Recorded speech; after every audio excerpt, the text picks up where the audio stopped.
Encore une question marché du jour. Cette fois-ci, on a besoin des riches. Vous vous rendez compte, les riches, si on les taxe trop, ils vont partir. Mais les riches, ils créent des emplois. On va faire comment? Voilà bien une idée reçue. En fait, les riches, on n'en a pas plus besoin que de ça. L'argent est créé par le fait qu'on dépose de l'argent dans les banques. C'est ce qu'on appelle le fonds de réserve. Et à partir de ce fonds de réserve, les banques ont le droit de prêter de l'argent. Donc ça fonctionne sur le crédit qu'elles font à leurs clients.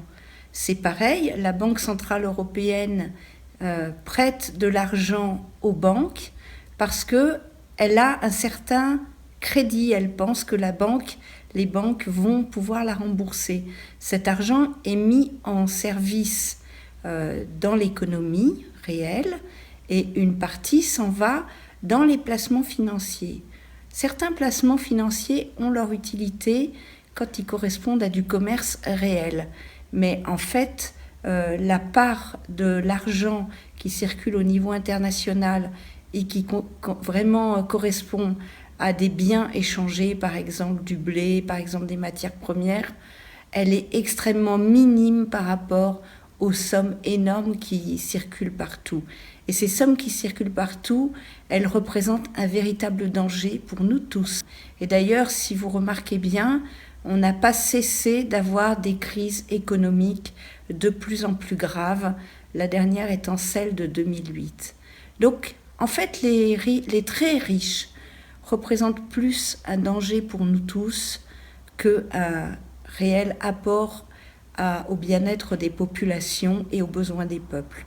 Donc ce qu'on peut dire, c'est qu'il ne tient qu'à nous de décider que nous allons avoir une banque publique d'investissement qui sera adossée sur la Banque de France et que cette banque publique d'investissement que nous allons doter d'un fonds, par exemple 100 milliards d'euros, cet argent va être investi uniquement dans l'économie réelle et en particulier dans quelque chose d'absolument indispensable qui est la transition énergétique.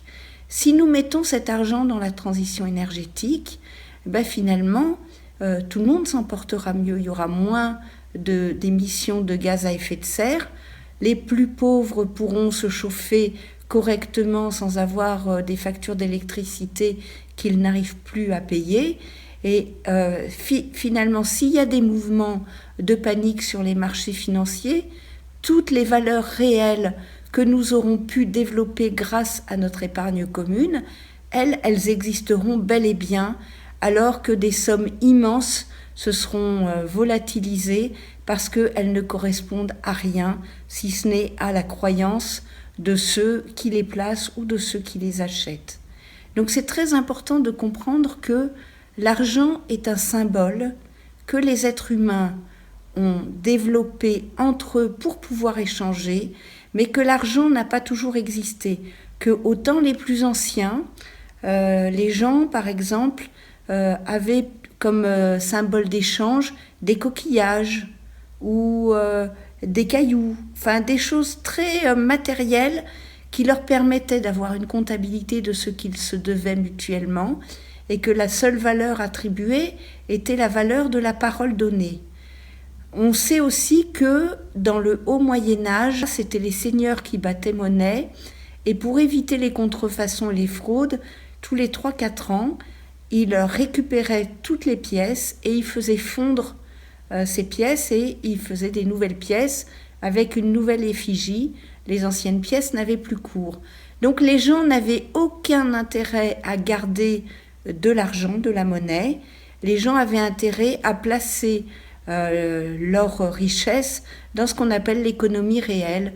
Donc ils développaient les forêts, ils construisaient des châteaux, ils construisaient des cathédrales, ils ont fait des choses absolument extraordinaires parce que ça c'était considéré comme une valeur.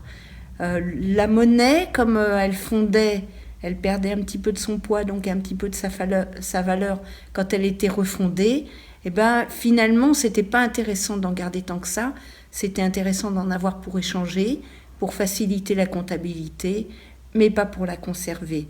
Et donc c'est bien une réflexion que nous devrions continuer à avoir, au lieu de mettre en avant ces riches qui finalement sont des prédateurs, qui beaucoup fonctionnent sur, disons, la crédulité populaire. On nous fait croire qu'ils sont indispensables.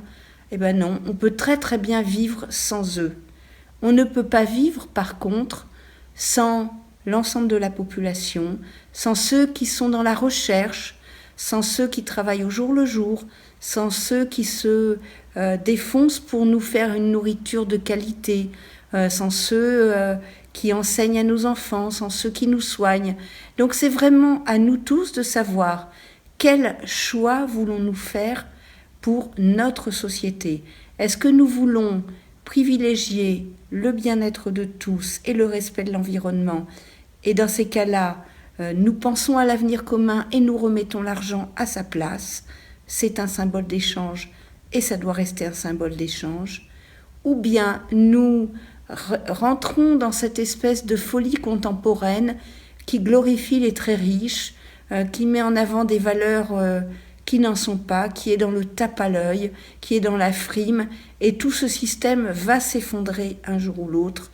Mais quand il va s'effondrer, ce système risque de faire énormément de dégâts humains, de dégâts écologiques, et voire des dégâts aussi en termes de paix dans le monde.